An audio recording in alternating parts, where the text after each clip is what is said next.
Welcome to study with पूजा। तो आज की वीडियो को HPGK के कुछ और क्वेश्चंस के साथ शुरू करते हैं। तो पहला क्वेश्चन है, शिमला अंग्रेजी राज की ग्रीष्मकालीन राजधानी किस वर्ष बनी? शिमला जो है अंग्रेजी राज की ग्रीष्मकालीन राजधानी किस वर्ष बनी? तो ऑप्शन है 1864 में, 1871 में, 1876 में या 1888 में। तो इसका सही आंसर है ऑप्शन ए 1864 में। शिमला जो है 1864 में अंग्रेजी राज की ग्रीष्मकालीन राजधानी बनी।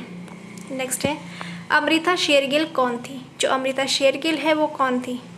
ऑप्शन है अभिनेत्री, कवित्री, नृत्यांगना या चित्रकार। तो इसका सही आंसर है ऑप्शन डी चित्रकार। अमृता शेरगिल एक चित्रकार थी। नेक्स्ट है, निर्मंड का भूंडा उत्सव कितने वर्ष के अंतराल के बाद मनाया जाता है? जो निर्मंड का भूंडा उत्सव है वो कितने वर्ष के अंतराल के बाद मनाया जाता है? तो ऑप्शन है 2 वर्ष, 4 वर्ष, 12 वर्ष या 16 वर्ष। तो इसका सही आंसर है ऑप्शन सी 12 वर्ष। जो निर्मंड का भूंडा उत्सव है वह प्रत्येक 12 वर्ष के अंतराल के बाद मनाया जाता है। नेक्स्ट है, लोसर उत्सव निम्नलिखित में से किससे संबंधित है? जो लोसर उत्सव है वो किससे संबंध रखता है? तो ऑप्शन है सांडों की लड़ाई से, तिब्तियों के नए वर्ष से, वर्षा ऋतु के अंत से या ग्रीष्म ऋतु के अंत से। तो इसका सही आंसर है ऑप्शन बी तिब्तियों के नए वर्ष से। जो लोसर उत्सव है वह तिब्तियों के नए वर्ष से संबंध रखता है। नेक्स्ट है, शिमला जिले में हर्बल गार्डन कहाँ पर स्थित है? जो शिमला जिले में हर्बल गार्डन है वो कहाँ पर स्थित है?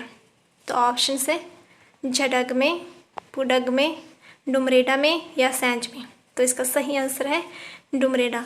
जो शिमला का हर्बल गार्डन है वह डुमरेडा में स्थित है। नेक्स्ट है, 1951 में हिमाचल प्रदेश में महिला साक्षरता का प्रतिशत कितना था? तो ऑप्शन से 5%, 2%, 9% या 12%। तो इसका सही आंसर है ऑप्शन बी 2%। 1951 में हिमाचल प्रदेश में महिला साक्षरता का प्रतिशत 2% था।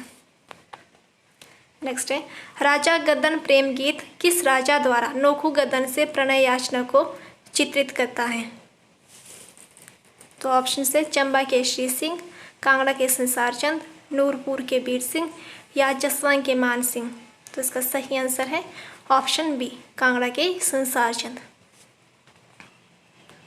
नेक्स्ट है, डॉक्टर पीयूष गुलेरिया की पुरस्कृत रचना छांटे क्या है? जो डॉक्टर पीयूष गुलेरिया की पुरस्कृत रचना छांटे हैं वो क्या है? तो ऑप्शन से उपन्यास, नाटक, कविता या निबंध। तो वो है एक नाटक। जो डॉक्टर पीयूष गुलेरिया की पुरस्कृत रचना छांटे हैं वो एक नाटक है। नेक्स्ट है, प्राचीन समय में कुल्लू का मुख्यालय कहाँ था? पुराने समय में कुल्लू का मुख्यालय कहाँ था? तो ऑप्शन से ब्रह्मपुर, जगतसुख, त्रिलोकीनाथ या नगर। तो इसका सही आंसर है ऑप्शन ए ब्रह्मपुर।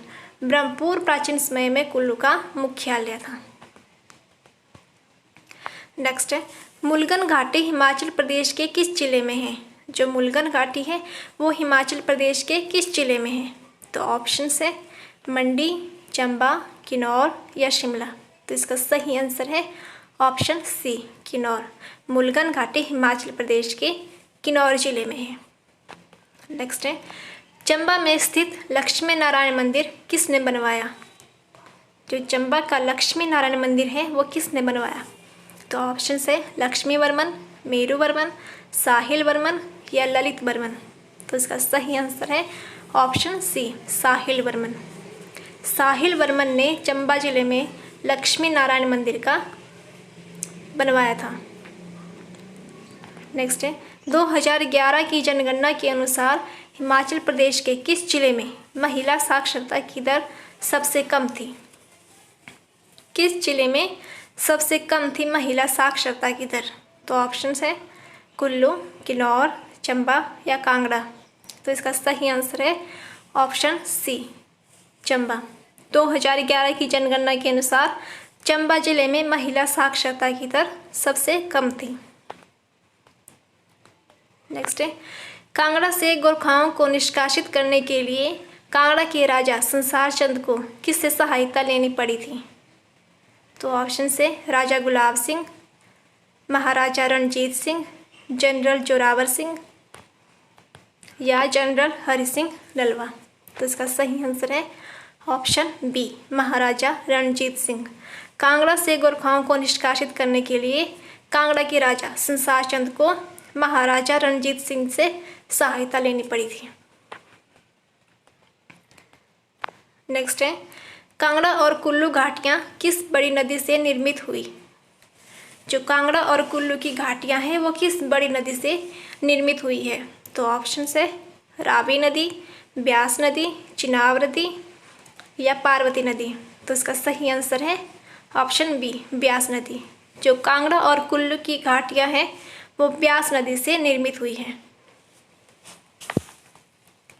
नेक्स्ट है, हिमाचल प्रदेश के किस क्षेत्र के जनजातीय लोगों में जरार फूकी विवाह प्रथा प्रचलित है?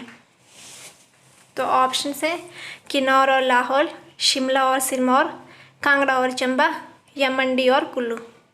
जो जरार फूकी विवाह प्रथा है वो कहाँ पर प्रचलित है? तो इसका सही आंसर है ऑप्शन सी, कांगड़ा और चंबा। कांगड़ा और चंबा में जरार फूकी विवाह प्रथा प्रचलित है। नेक्स्ट है, कफोटा स्थल किस जिले में स्थित है? जो कफोटा स्थल है वो किस जिले में स्थित है? तो ऑप्शन है सिरमौर, कुल्लू, मंडी या शिमला। तो इसका सही आंसर है ऑप्शन ए, सिरमौर। जो कफोटा स्थल है वो सिरमौर जिले में स्थित है। नेक्स्ट है, औपनिवेशिक सरकार ने भारत में इनकम टैक्स कब लगाया? भारत में इनकम टैक्स कब लगाया? तो ऑप्शन है 1858 ईस्वी में, 1865 ईस्वी में, 1862 ईस्वी में या 1860 ईस्वी में। तो इसका सही आंसर है ऑप्शन डी, 1860 ईस्वी में। औपनिवेशिक सरकार ने भारत में इनकम टैक्स 1860 ईस्वी में लगाया। निम्नलिखित में से कौन हिंदू महासभा का सदस्य नहीं था? जो हिंदू महासभा है उसका सदस्य कौन नहीं था? तो ऑप्शन है मोतीलाल नेहरू, BS मुंजे, लाला लाजपत राय, मदन मोहन मालवीय। तो इसका सही आंसर है ऑप्शन ए, मोतीलाल नेहरू। जो मोतीलाल नेहरू हैं वो हिंदू महासभा का सदस्य नहीं थे। नेक्स्ट है, 1920 ईस्वी के भारतीय कांग्रेस के वार्षिक नागपुर अधिवेशन में असहयोग आंदोलन के मुख्य प्रस्ताव को किसने प्रस्तुत किया? जो नागपुर अधिवेशन हुआ था उसके असहयोग आंदोलन का मुख्य प्रस्ताव को किसने प्रस्तुत किया? तो ऑप्शन है महात्मा गांधी, CR दास, जवाहरलाल नेहरू या वल्लभ भाई पटेल। तो इसका सही आंसर है ऑप्शन बी, CR दास। नेक्स्ट है, भारतीय राष्ट्रीय कांग्रेस ने द्वितीय सविनय अवज्ञा आंदोलन कब आरंभ किया? जो दूसरा सविनय अवज्ञा आंदोलन शुरू हुआ था वो कब हुआ था? तो ऑप्शन है 1931 ईस्वी में, 1932 ईस्वी में, 1933 ईस्वी में या 1934 ईस्वी में। तो इसका सही आंसर है ऑप्शन बी, 1932 ईस्वी में। जो द्वितीय सविनय अवज्ञा आंदोलन आरंभ हुआ था वो हुआ था 1932 ईस्वी में। नेक्स्ट है, गांधी जी ने कांग्रेस के किस अधिवेशन की अध्यक्षता की थी? तो ऑप्शन है बम्बई, अहमदाबाद, कलकत्ता या बेलगाम। तो इसका सही आंसर है ऑप्शन डी, बेलगाम। गांधी जी ने कांग्रेस के बेलगाम अधिवेशन की अध्यक्षता की थी। नेक्स्ट है, किस सत्याग्रह में गांधी जी ने भूख हड़ताल के अंतिम शस्त्र का प्रयोग किया था? तो ऑप्शन है अहमदाबाद वस्त्र उद्योग हड़ताल, चंपारण सत्याग्रह, खेड़ा सत्याग्रह या खिलाफत आंदोलन। तो इसका सही आंसर है ऑप्शन ए, अहमदाबाद वस्त्र उद्योग हड़ताल। गांधी जी ने भूख हड़ताल के लिए अंतिम शस्त्र जिसका प्रयोग किया था वो था अहमदाबाद वस्त्र उद्योग हड़ताल। नेक्स्ट है, भारत में पहली भारतीय वैधानिक परीक्षा कहाँ पर हुई? जो पहली भारतीय वैधानिक परीक्षा हुई थी वो भारत में कहाँ पर हुई थी? तो इसका ऑप्शंस दी गई है कलकत्ता में, दिल्ली, वाराणसी या इलाहाबाद में। तो इसका सही आंसर है ऑप्शन डी, इलाहाबाद में। जो भारत में पहली भारतीय वैधानिक परीक्षा हुई थी वह हुई थी इलाहाबाद में। नेक्स्ट है, गांधी जी ने अपनी शिक्षा की योजना को क्या नाम दिया? तो ऑप्शन है नव शिक्षा नीति, वर्धा योजना, नई तालीम या मातृभाषा। जो गांधी जी ने अपनी शिक्षा की योजना को नाम दिया वो दिया था ऑप्शन बी, वर्धा योजना। नेक्स्ट है, गांधी जी ने अपने विचारधारा के 3 सिद्धांतों को किसके संपर्क में आने से लिया? तो ऑप्शन है जॉन रस्किन की अनटू द लास्ट, रूसों की सोशल कॉन्ट्रैक्ट, कैथोलियन मेयो की मदर इंडिया या इनमें से कोई नहीं। तो इसका सही आंसर है ऑप्शन बी, रूसों की सोशल कॉन्ट्रैक्ट। तो इस वीडियो का लास्ट क्वेश्चन है, गांधी जी का सत्याग्रह किस पर आधारित है? तो ऑप्शन है सत्य तथा अहिंसा, परिणाम तथा साधन, नैतिकता या उपयुक्त सभी। तो इसका सही आंसर है ऑप्शन ए, सत्य तथा अहिंसा। गांधी जी का सत्याग्रह सत्य तथा अहिंसा पर आधारित है। अगर वीडियो अच्छी लगी हो तो इसको लाइक, सब्सक्राइब और शेयर करना ना भूलें। Thank you.